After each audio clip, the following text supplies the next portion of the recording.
Olá pessoal, em nome de Jesus, estamos aqui mais uma vez.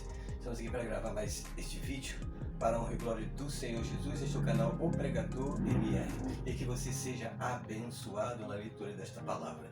No tema que nós vamos tratar, o 3 em 1 deste vídeo será a predestinação, sobre a face das águas e sobre a unção. Amém? Rapidamente, eu estive aí ausente por 2 semanas porque eu estive muito ruim, uma gripe muito forte que não me permitiu de estar aqui gravando esse vídeo, mas estou até aqui com um copo d'água aqui para sempre dar molhar a garganta um pouquinho, porque a minha garganta ainda está meio irritada, mas amém.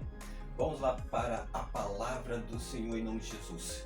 Nós vamos primeiro falar sobre a predestinação, correto? Como vocês bem sabem, eu creio e prego sobre a predestinação. Eu acredito no propósito do Senhor desde antes a fundação do mundo, em nome de Jesus. Diz assim, no versículo 28 em diante: E sabemos que todas as coisas contribuem juntamente para o bem daqueles que amam a Deus, daqueles que são chamados por seu decreto. Porque os que Dante conheceu, também os predestinou para serem conforme a imagem de seu Filho, a fim de que ele seja o primogênito entre muitos irmãos. E aos que predestinou, a esses também chamou. E aos que chamou, também justificou. E aos que justificou, a esses também glorificou. Amados, eu digo a vocês com toda sinceridade, se não houvesse mais nenhum contexto, se a Bíblia não relatasse mais nada sobre a questão da predestinação, da eleição, dos conhecidos de antemão, e só houvesse esta passagem, eu digo para vocês, com toda sinceridade, ainda assim eu acreditaria. Porque esse texto, esse pequeno trecho, eu já considero como o mais afirmativo. Ele atesta, é um texto que realmente aponta para esta realidade. É bem explicado, bem explícito aqui o que o apóstolo Paulo fala a questão da salvação.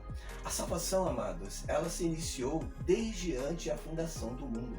A salvação ela aconteceu antes da fundação do mundo. Para aqueles que realmente creem na predestinação, na eleição, nos conhecidos de antemão, sabem e visualiza isso aqui. O que o texto realmente está aqui declaradamente anunciando para nós. Diferente do livre-arbítrio, Quem prega o livre-arbítrio, quem crê no livre-arbítrio, crê que a salvação acontece do meio para frente desse texto, no momento do chamado, Eles acreditam e pregam de que por meio da mensagem, Deus chama através da pregação, da mensagem, é um fato, mas que por meio da mensagem, da pregação do Evangelho, a pessoa simplesmente aceita ou não aceita Jesus. Então, o livre-arbítrio, na verdade, prega que a salvação inicia-se aqui, no chamado. Mas o texto claramente aqui, afirma e nos mostra, amado, que a salvação ela acontece desde antes da fundação do mundo. Lá em Efésios fala sobre isso, de que o Senhor nos elegeu nele antes da fundação do mundo para que fôssemos santos e irrepreensíveis. E aqui é muito claro, existe aqui um decreto, existe aqui uma soberania de Deus. Amém?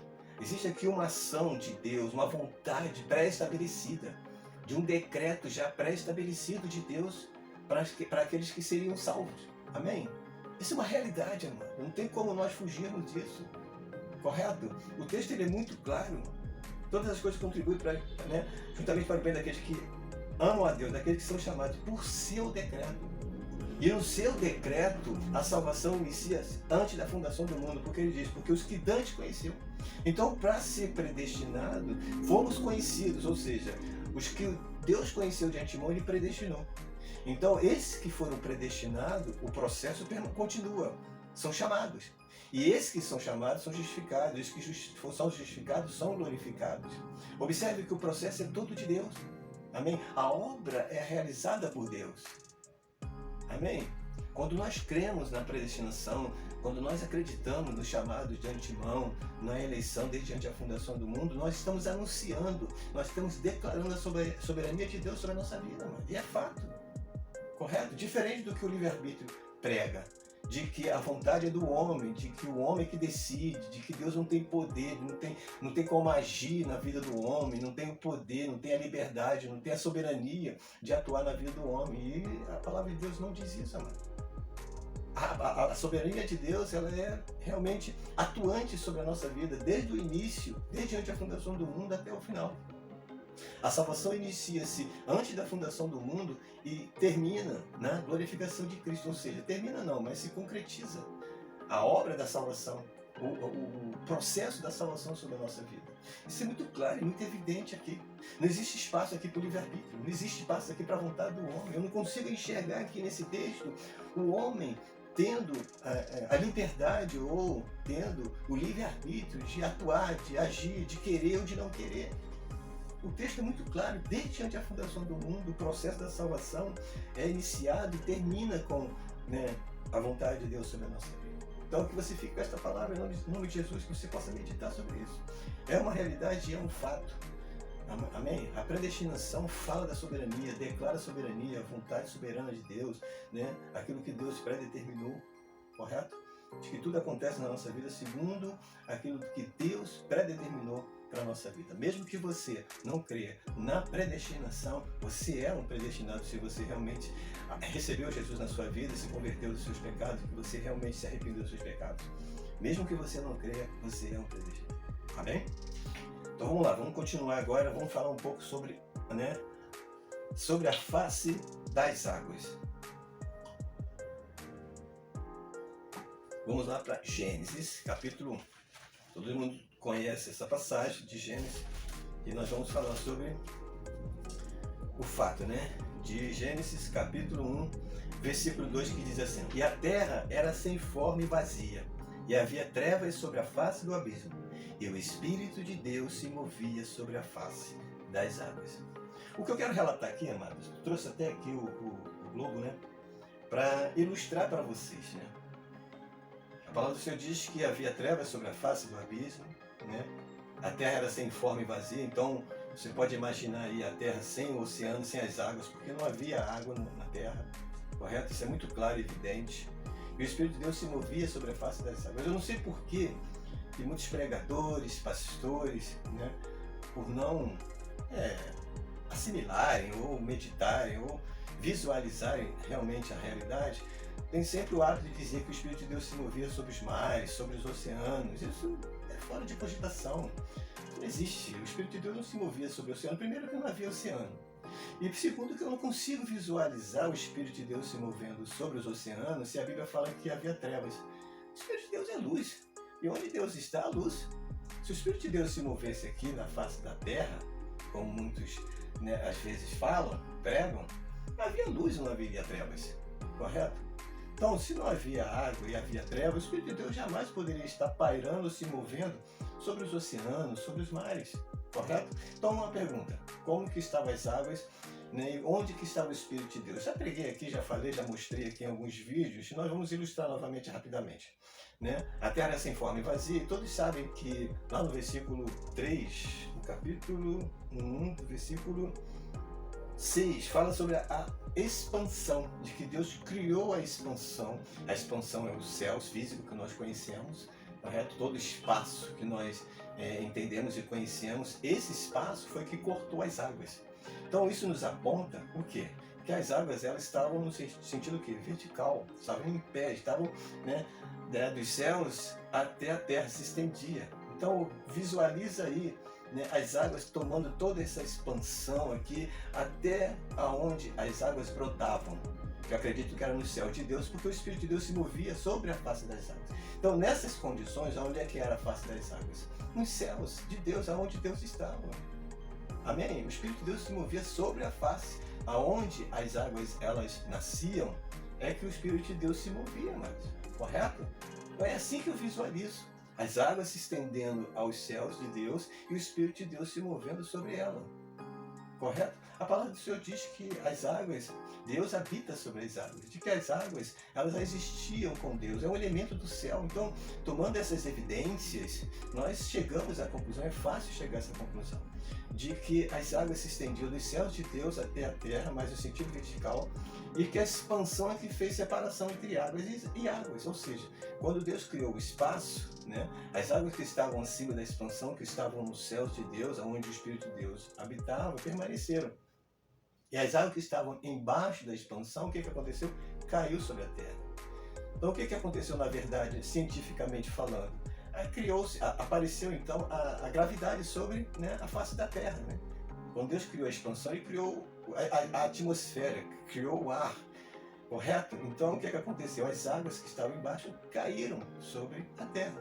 Então foi isso que cientificamente, e a palavra de Deus ela é uma ciência exata, foi o que aconteceu. Então as águas quando caíram sobre a terra é que, né, as águas se ajuntaram num só lugar e que se formou os oceanos, por causa da expansão e da gravidade que fez, né, elas caírem sobre a terra. Então o espaço, todo esse universo que nós conhecemos é a expansão. Amém, gente? Então o Espírito de Deus se movia aonde? No seu lugar, nos céus de Deus. Amém? Onde Deus habita, sobre as águas. Correto? Então, isso que aconteceu aqui em Gênesis capítulo 1, no versículo 2. O Espírito de Deus se movia sobre a face das águas. Amém? Apenas para reforçar, né, esse pensamento, essa visão, essa ideia, essa ilustração. Né, quando nós viermos, quando você vir a falar sobre essas coisas, que vocês possam relatar de maneira correta o que realmente aconteceu. Agora nós vamos falar sobre a unção para nós terminarmos o vídeo de hoje. E vamos lá em 1 João, amém? Capítulo 2. Que diz assim no versículo 20. Diz assim, o versículo 20. E vós tendes a unção do Santo e sabeis tudo. E no versículo 27. E a unção que vós recebestes dele fica em vós, e não tendes necessidade de que alguém vos ensine, mas como a unção vos ensina todas as coisas, e é verdadeira, e não é mentira, como ela vos ensinou, assim nele permanecereis. A unção. E o que seria a unção? Nós podemos chegar a essa conclusão, é claro, é muito fácil, muito simples, de que a unção é o próprio Espírito de Deus, né? É a virtude do Espírito de Deus em nós, né? É a unção de Deus sobre a nossa vida. O próprio Jesus diz, ó, o Espírito de Deus vos ensinará, o Espírito Santo será derramado e vos ensinará todas as coisas, vos guiará, vos mostrará o caminho, a verdade, enfim. Então a unção, amados, ela tem uma função específica. O Espírito Santo ele foi dado especificamente, entre outras coisas, mas especificamente mais para nos ensinar, amém? Para nos revelar, para nos ensinar as profundezas de Deus, revelar os mistérios de Deus sobre a nossa vida, revelar os mistérios de Cristo à nossa vida. Então, a unção ela é especificamente para essa função, para nos ensinar a igreja, ensinar a igreja a realmente conhecer a palavra, conhecer a verdade, a ter conhecimento de Deus, né, para a sua vida. Essa é a função, esse é o trabalho da unção. Né? Mas tem muita gente que às vezes faz uma certa confusão, né, quanto à unção, que fala que tem pessoas que têm a unção maior do que o outro, unção poderosa mais do que os outros. Não, existe uma diferença entre ser cheio do Espírito Santo, dons espirituais e a unção. Correto? As três coisas é o Espírito, é a ação do Espírito, mas cada uma dessas coisas são circunstâncias, né, diferentes na vida da igreja, correto? Ser cheio do Espírito é ser cheio do poder, isso nós temos que buscar, nós temos que procurar ser cheio do Espírito Santo. Quanto mais nós buscamos a palavra, buscamos o temor, buscamos o amor, buscamos realmente fazer a vontade do Senhor, certamente nós seremos cheios do Espírito Santo na nossa vida, para que Ele possa nos usar, né? Para que realmente nós venhamos sentir, né, o mover do poder de Deus sobre a nossa vida, sobre a vida da igreja. Para isso nós temos que ser cheios do Espírito. E existem os dons espirituais que o Espírito Santo reparte a cada um de nós, correto? Ele usa cada um de nós conforme Ele quer. Não existe essa expressão que muitas pessoas usam, a unção de curar, a unção de pregar, a unção de profetizar, né? Na verdade, são os dons do Espírito Santo que são manifestos para que a igreja venha fazer essas coisas né? Mas a unção, ela é dada a cada um de nós de forma igual. É o Espírito de Deus na nossa vida. Correto? Não existe aqueles que recebem mais unção do que o outro. Amém, gente? A diferença está em buscar ser cheio do Espírito. É diferente. A unção, na verdade, especificamente, é para ensinar. Então, cada um de nós temos essa unção. Cada um de nós, em Cristo Jesus, tá? Em Cristo Jesus. Quem tem o Espírito tem a unção para aprender. Qualquer um de nós temos a total condição, como ele mesmo diz, não há necessidade que ninguém vos ensine, pois a unção vos ensina todas as coisas. Então, qualquer um de nós, amados, independente do que façamos, independente dos dons que venhamos ter ou não, independente, né, se realmente estamos buscando ser cheios, o importante é entender uma coisa, que se você é de Cristo, você tem o Espírito de Cristo, então você tem a unção de Deus sobre a tua vida para aprender. Amém?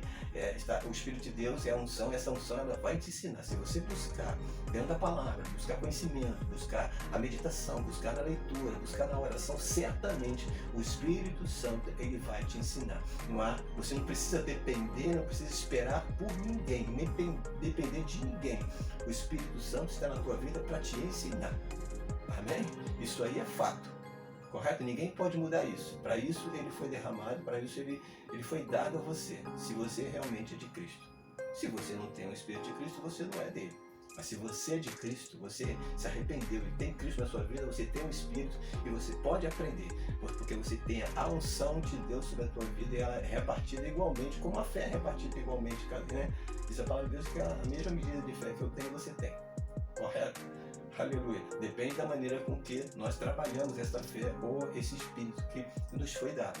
Mas você tem toda a condição de aprender com Deus, aprender na palavra de Deus, realmente a crescer na tua vida espiritual. Em nome do Senhor Jesus Cristo. Amém? Então, esse é o nosso 3 em 1 de hoje e que você seja grandemente abençoado em nome do Senhor Jesus Cristo.